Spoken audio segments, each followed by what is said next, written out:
5번째, 보은. 일본 땅에서 오사카의 거물로 우뚝 서고 나니 내 손에는 남들이 평생 구경도 못할 거대한 부와 권세가 쥐어져 있었다. 하지만 화려한 후지 카바레의 조명이 꺼지고 홀로 남는 밤이면 내 마음은 언제나 현해탄 거친 파도를 넘어 고향 흥남의 앞바다로 달려가곤 했다.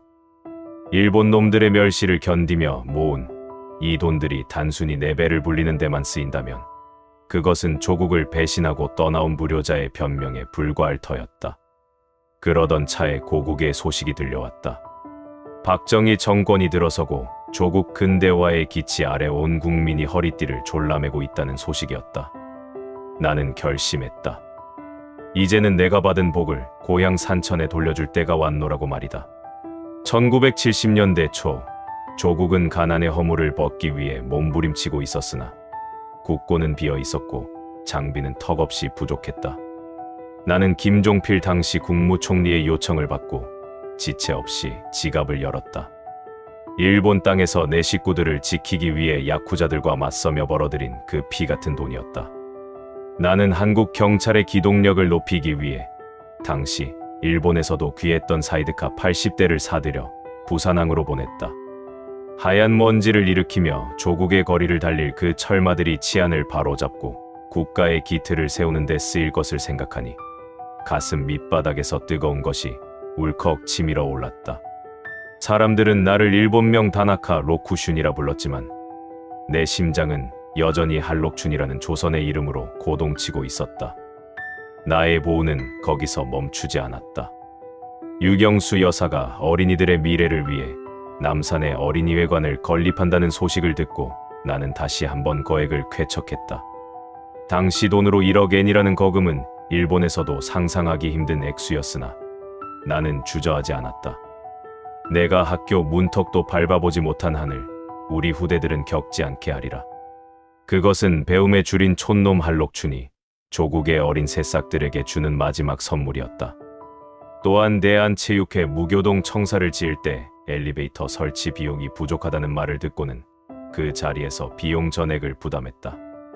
내가 번 돈이 조국의 건물을 세우고 아이들의 꿈을 키우며 국가의 근간을 닦는 데 쓰이는 것을 보며 나는 비로소 일본 땅에서 겪은 수십 년의 서름이 씻겨 내려가는 것을 느꼈다.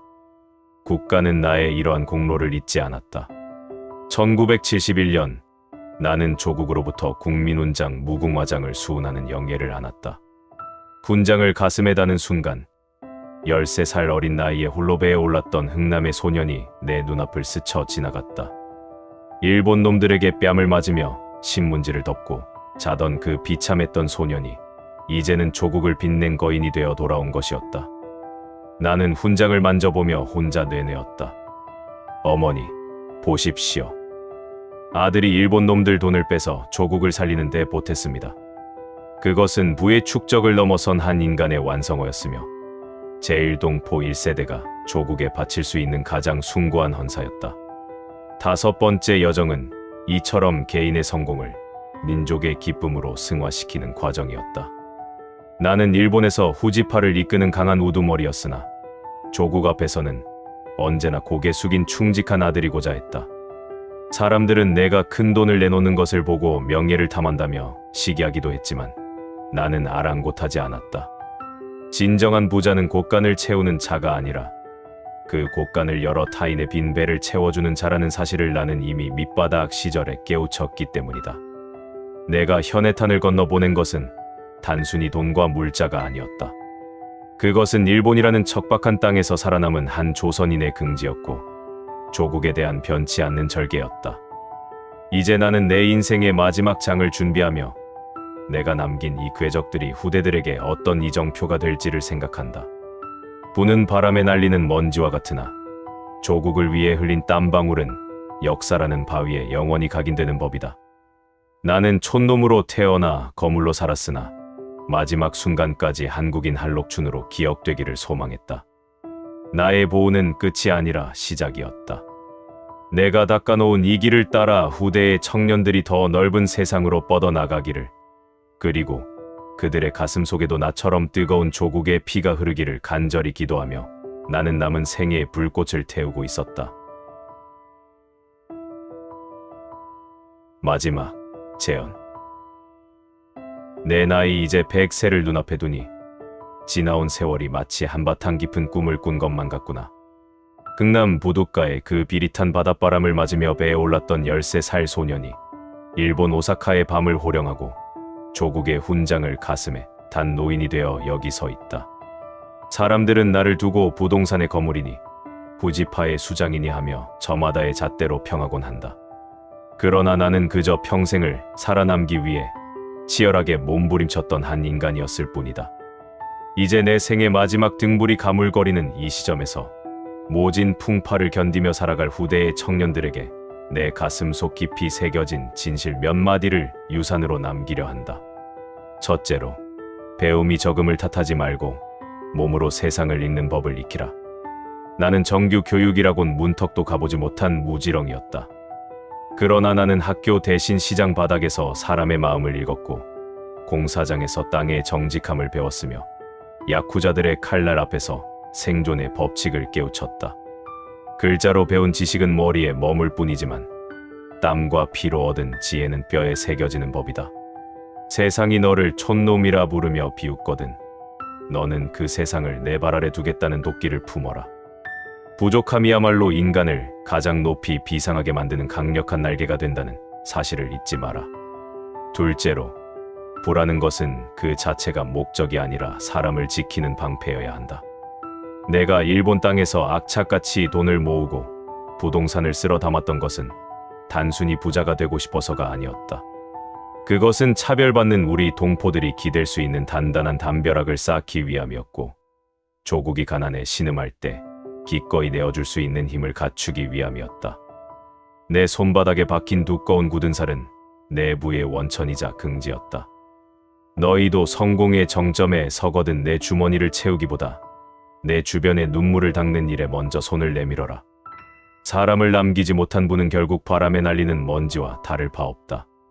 셋째로, 내 뿌리를 잊지 않는 것이 인간의 가장 숭고한 도리임을 명심하라.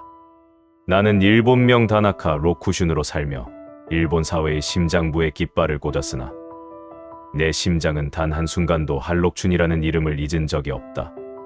내가 조국의 사이드카를 보내고 어린이 회관을 세운 것은 내 뿌리에 대한 보은이자 일본 놈들에게 조선인의 기계를 보여주기 위한 선포였다. 나무는 뿌리가 깊어야 바람에 흔들리지 않듯 사람 또한 제 민족과 역사를 가슴에 품어야 비로소 거목으로 성장할 수 있다. 내가 어디에서 무엇을 하든 너를 있게 한 그 토양을 잊지 마라. 마지막으로, 인생이라는 전쟁터에서 결코 비겁하게 물러서지 마라. 나는 살아남기 위해 야쿠자의 거친 방식을 택하기도 했고 권력자들과 위험한 줄타기를 하기도 했다. 그것이 정답은 아닐지언정 나는 단 한 번도 내 운명을 남의 손에 맡긴 적이 없다. 시련이 닥치면 정면으로 들이받고 파도가 몰아치면 그 파도를 타고 넘어야 한다. 비굴하게 무릎 꿇고 얻은 평화보다 꼿꼿이 서서 맞이하는 폭풍우가 훨씬 값진 법이다. 인생은 단 한 번뿐인 무대이니 죽는 순간에 참으로 치열하게 잘 살았다고 스스로 말할 수 있을 만큼 뜨겁게 살아가라. 이제 나는 흥남 부둣가에서 헤어졌던 어머니의 곁으로 돌아갈 준비를 한다. 내가 일군 부동산과 금전은 이 땅에 남겨두고 가지만 내가 지켰던 조선인의 긍지와 불굴의 정신만큼은 너희의 가슴 속에 면면이 이어지길 소망한다. 어둠이 깊을수록 새벽은 가까운 법이니 지금의 고난에 절망하지 마라. 내 손바닥에 새겨질 그 거친 굳은 살이 훗날 너를 가장 빛나는 자리로 인도할 것이다. 당당하게 나아가라. 그리고 절대로 꺾이지 마라. 이것이 이 늙은 한록춘이 너희에게 건네는 마지막 악수이자 응원이다.